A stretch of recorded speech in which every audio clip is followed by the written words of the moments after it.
Assalamualaikum dan salam Ramadan. Bulletin UKAS edisi tengah hari 17 April 2021 bersama saya Vivi Emir Zaika. Tumpuan berita. Projek pengawalan hakisan pantai di Kampung Batu 1, Kuala Baramiri akan membantu dalam mengawal hakisan dan menahan ombak besar serta mengatasi masalah banjir kilat yang sering berlaku di kawasan tersebut. Menurut Menteri Pengangkutan Sarawak, Datuk Lee Kim Shin, perkampungan nelayan Kampung Batu 1 Kuala Baram antara kawasan paling teruk dilanda banjir pada tahun lepas akibat fenomena air pasang tinggi serta hujan lebat yang berterusan. Projek di bawah rancangan Malaysia ke-11 RMK11 dengan jumlah peruntukan sebanyak RM17,388,000.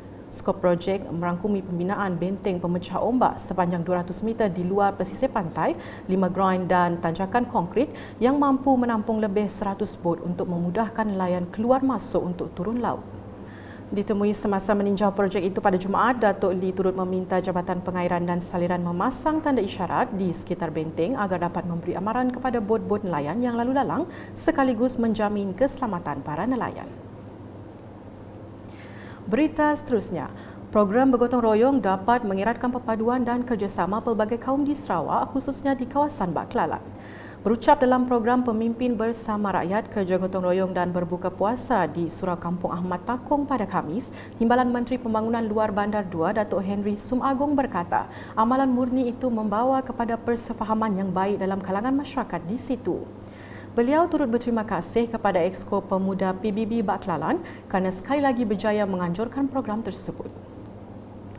Selanjutnya, sebanyak 863 buah rumah di Kampung Tunku dan Kampung Malaysia Jaya menerima tong kitar semula bagi meningkatkan kadar kitar semula di kawasan perumahan.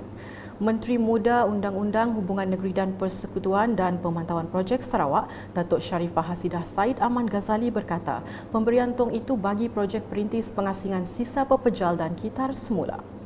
Berucap ringkas dalam program itu, beliau yang juga Adun Samariang memberitahu inisiatif tersebut turut menggalakkan amalan mengurus sisa dengan baik. Malah katanya ia secara langsung meningkatkan kesedaran dan mewujudkan sistem pengasingan sisa pepejal dan kutipan bahan kitar semula di dua kampung tersebut. Manakala di Bintangor, peniaga di Meradong diminta untuk bersabar berikutan arahan penutupan perniagaan susulan peningkatan kes COVID-19 di daerah itu sejak kebelakangan ini.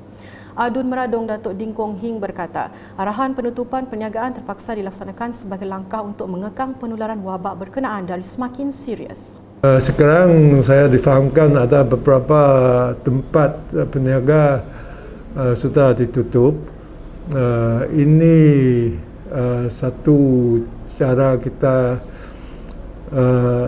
nak jaga kesihatan kita.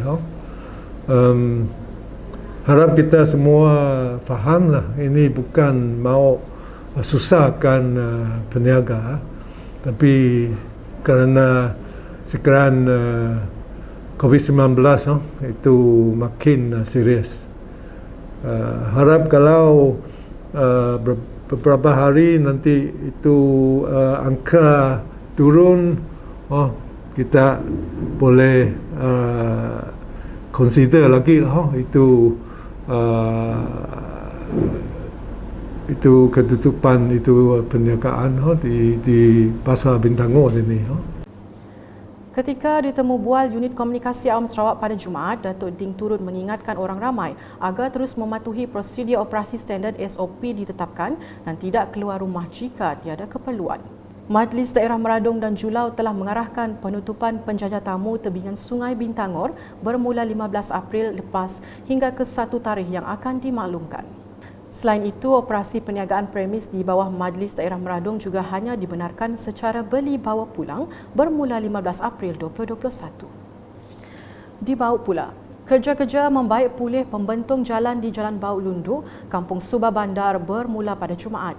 Jabatan Kerja Raya bahagian Kuching sebelum ini telah mengeluarkan notis pemberitahuan berhubung perkara itu untuk makluman pada 6 April lalu. Sehubungan itu, orang ramai diminta mematuhi papan tanda yang disediakan di sekitar kawasan terlibat dan mengikuti arahan penjaga bendera untuk melancarkan pergerakan trafik. Pengguna jalan tersebut juga diminta menggunakan laluan alternatif dan dinasihati merancang perjalanan di kawasan-kawasan terlibat. Sebarang aduan atau pertanyaan berkaitan dengan aliran trafik ini boleh menghubungi di talian 082 763 890 pada waktu pejabat. Sekian edisi Tengah Hari bersama saya Bibi Mirza Ika dan kru penerbitan. Berita lebih lanjut boleh didapati di semua platform media sosial UKAS termasuk portal ukas.sarawak.gov.my dan pastikan anda subscribe UKAS channel di YouTube. Selamat berpuasa dan salam UKAS.